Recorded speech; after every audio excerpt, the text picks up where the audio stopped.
Have you ever considered what it really means to have faith, really trusting in God when you really don't know everything? We have a great example in Abraham who followed God for many years, coming to a land where he didn't know he was going. He didn't have an heir. God promised him one.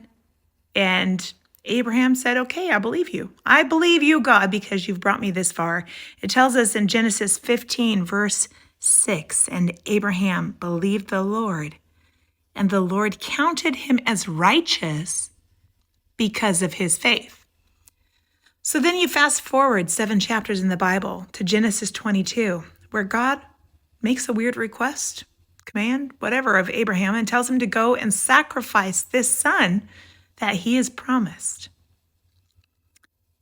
Abraham doesn't waver. Abraham gets up, takes his son, goes on a journey, and prepares against everything fighting in him to sacrifice his son because God has told him to do this.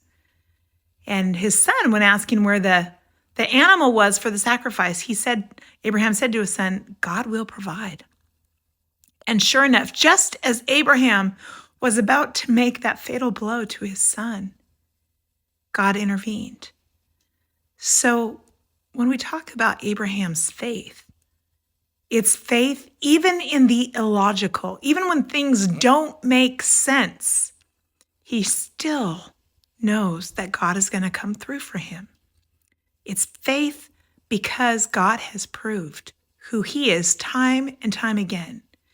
So while we as humans may not understand what God's plan is or where he's leading us or what is going to happen, when we're following out of faith, we follow based on the character of God. And all of my life, I know that God has been faithful. Even in the hardest of times, I have seen the hand of God at work for my good. It might take years of reflection to go and see it, but God is faithful and God is true and God is there. And I believe God. I have faith in God. I hope you have that same kind of faith. Blessings on you today.